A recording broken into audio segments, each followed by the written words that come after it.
Texas, but I live in Brooklyn. Let's see, I finished a book manuscript this year, and at Jentel, I've been working on a lot of new material. Earlier this week, a few of us went to Nelchi's house. I don't know if anyone here has seen it, but it inspired me to start working again on something that I had set aside for a while. That is about an old friend. I won't give much more context. I'll just get into it. Yeah, fresh work. I used to stay with an old friend when I went back home to Texas in the little house he built on the few acres he bought when his father died. This friend was a builder by trade and had the power to conjure new rooms and to populate the rooms with furniture, hulking hardwood pieces made from trees he salvaged and milled into lumber. One night there, about 3 years ago, in a craftsman-style bed as sturdy as a small ship, I woke to hands slapping at my face and neck. By the time I understood that these were my own hands, I had also noticed the fire ants on my neck, my torso, the backs of my ears. I'd smashed several dozen into oblivion when the pain of their bites became urgent. The house was silent amid this melee, punctuated now and then by the distant thuds of an engine brake on the interstate to the west. My daughter slept in a room nearby, in a crib my friend had made for her. I don't remember now if there was a moon and the bedroom was drenched in a blue glow, or if there wasn't and the house was dark and that heavy thoroughway it can only be out and away from cities. I reached for my glasses then and turned on the lamp, or I must have, because I remember the insects with their red thoraxes spread across my sheet. I lifted my pillow. The ants streamed in military file over the rim of the mattress. I launched an aggressive defense. Some of the insects I pinched with a small crunch between thumb and forefinger. The rest I swept with a palm until the white linen was a battlefield of remains. In death, the ants curled in on themselves. I looked over at my partner, Ted, untouched by the swarm, and snoring with a faint whistle that would make it hard to fall back to sleep.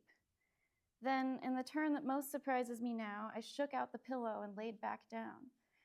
I had to rest, and the couch under the big windows in the living room had too many spiders. I knew because I had made a game of tempting them with dead flies from the windowsill. They preferred a fresh kill. I rested among the crushed fire ants until dawn, breathing in their bitter smell like metal, which returns to me now as I write. My friend made his coffee, and I told him of the ordeal. I showed him the red bites already gathering into blistered peaks on my arms and torso. I shook my hair, and the bodies confettied the polished cement of the floor around our bare feet. Over the rumble of the espresso machine, I spoke to myself mainly. Why only me? Why did they come for me? Of course, no one could say, and I suspect the others found my dramatics amusing, and I kept sleeping in the bed my friend had made. He dusted the perimeter of the house with insecticidal powder. A black jumping spider with a white hourglass on its back bit my thigh while I lay reading. Another left eggs in the folded crease of my jeans. The ants mounted no further assaults. Their bites are long-heeled, but the episode stayed with me, the targeted nature of the encounter, as if the insects had beef with me specifically.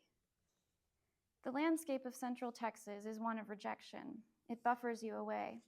Prickly pear cacti and all manner of spiky, dry plants surround the houses in Elmont, the small town 8 miles north of Waco, where my friend lived.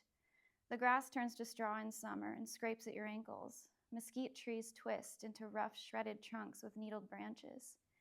Cedars torture the sinuses each year in what Texans call cedar fever. Blackjack oaks flap their distinctive leaves like hands of cards in the wind, teasing. Oaks pelt the ground with acorns, and mosquitoes whir without mercy about calves at all hours. Vultures circle in the wind and swoop down close. Owls darken the sky. Besides the ants, there are giant hell-born grasshoppers the size of hummingbirds. They whiz by in chaotic arching bounds. Dried-out exoskeletons of cicada nymphs cling like permatan ghosts to many surfaces and crackle like chicharrones in your fingers.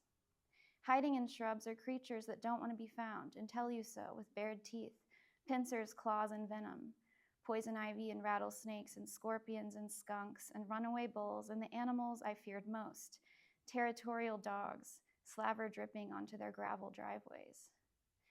Also, hailstorms and tornadoes, the droughts and floods. The heat is sometimes deadly.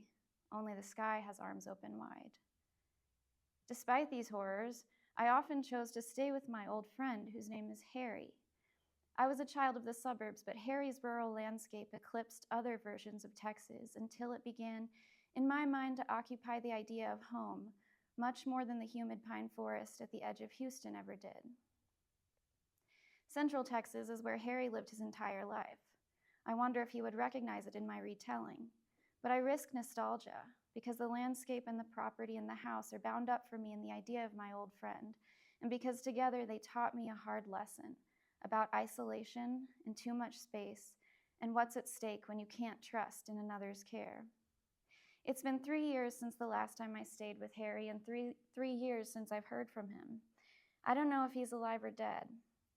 In those years, I've thought of him every day, but have only just begun to make sense of a loss that was not just about my friend, but also about a way of being, and a way of being in a particular place. One morning many years ago, when I was 21 years old and in my 4th year at the university in Waco, Harry picked me up in his diesel. A storm had come through the night before, and we were headed out to scavenge trees. Harry was 30 years my senior, a fact that I didn't think much about, as young people often don't, but that I now know is unconventional enough to mention up front. He was 51 and newly divorced when I met him as a regular at the bar where I worked, but I only learned his exact age many years later when I noticed a Medicare welcome letter on his countertop. In any case, he looked older than he was, very old, like a weathered old armchair, but his face was fixed as if he had aged all at once and then stopped. His white skin was scorched brown at the neck and grooved. His teeth shot out in gray and yellow formations. What was left of his hair, once brown as I saw in photos, was white and cropped close. He kept a short white beard that made 2 dark gray rivulets to the sides of his mouth. When he smiled, bad teeth and all, his face opened up, and I imagined him before Jane, or as he said, Jane, left for Chicago. We went out to poach trees, particularly large old ones that had grown in a straight line. I threw myself into the cab of Harry's truck as if mounting a large horse. As we drove, I shouted at him over the rumble of the engine. He had bad ears, and it was hard to read lips while watching the road. What he wanted to hear from me, a 21-year-old student who sang jazz standards at weddings and wanted to be a writer, I can't imagine now. But I suspect he recognized something in me that I also recognized in him. And my youth was no deterrent to a man who was having trouble growing up. I learned later that I was the same age as his mostly estranged son. Before we got far, a trailer tire blew. We spent several hours getting it replaced at a price Harry could stomach. The sun seared red patches into the backs of my calves while we stood around outside at a tire and lube joint. The others will go out now, Harry predicted, and they did, one at a time. It was late afternoon before we got to the trees. Harry knew which ones were worth taking. Cottonwood and willow are bad wood. They suck water and shot up fast and brittle. Oak was ideal. Cedar was fine. We could do something with mesquite and pecan. Bois d'Arc, pronounced Beau d'Arc in that area, was gold in color and good against rot, but tough to work with. Back at the shop, Harry trimmed off large branches with a chainsaw, as if he hadn't nearly lost his leg in the same fashion a decade before. We milled the logs into big hulking boards, and the air smelled of resin. There are videos of me busy at this activity, scrawny legs knocking together as I pushed the heavy trunks into the mouth of the saw. We left the lumber to dry in the rafters. The strange and twisted parts were for his father's lathe. Bowls and bowls turned on the lathe, and all of them full of the gnarled black holes and twisted lines of rot that made them interesting.